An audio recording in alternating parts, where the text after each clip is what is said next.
नमस्कार प्यारे साथियों, आज की कहानी है दहेज। आ गए तुम लोग डॉट, क्या बातचीत हुई वहां बहू। बेटा तुम लोगों के चेहरे उतरे हुए क्यों हैं? सुनीता जी ने अपने बेटा बहू से पूछा।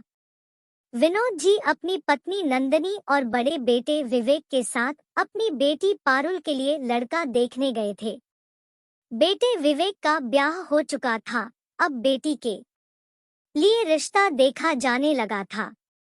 सिर्फ दहेज की वजह से कई बार पारुल का रिश्ता टूट चुका था।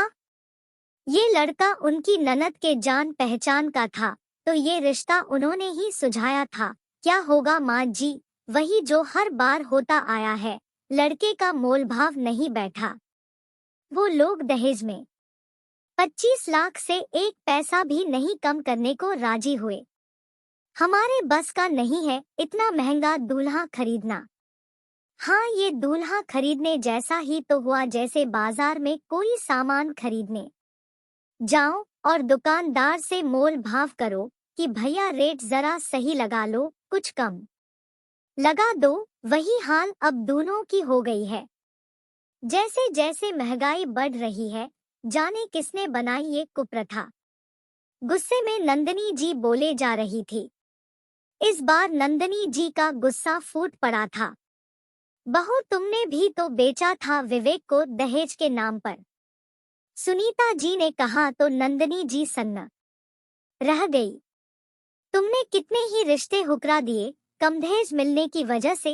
उस समय तू भी यही कह रही थी कि दहेज का एक पैसा भी कम नहीं करेगी।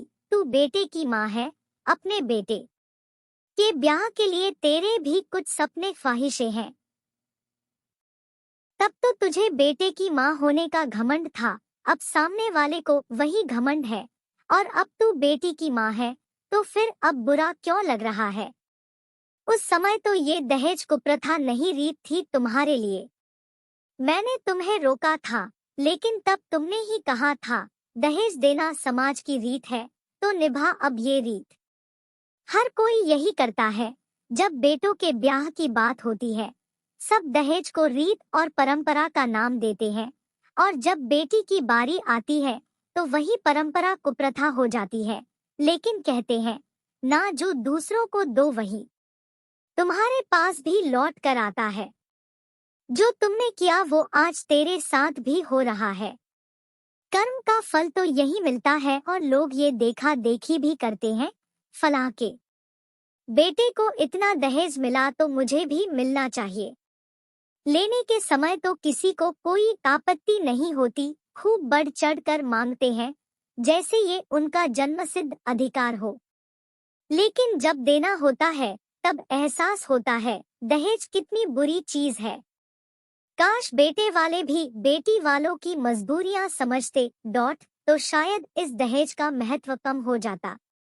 सुनीता जी बोले जा रही थी, और नंदनी जी सर झुकाए चुपचाप खड़ी थी। शायद शर्मिंदा थी कि वो भी उसी कैटेगरी में शामिल है, उनके अनुसार जो अपने बेटों को दहेज के नाम पर बेच देते हैं। तब सासू माँ की बात नंदनी जी को समझ न आई थी, लेकिन आज जब समझ आई तो बहुत देर हो चुकी थी। काश ये पहले ही समझ आ जाती। अब तो बस एक और दूल्हा खरीदा जाना था बेटी के ब्याह को, और ये दूल्हा नंदनी जी को अपनी बेटी पारुल के लिए खरीदना था। धन्यवाद दोस्तों।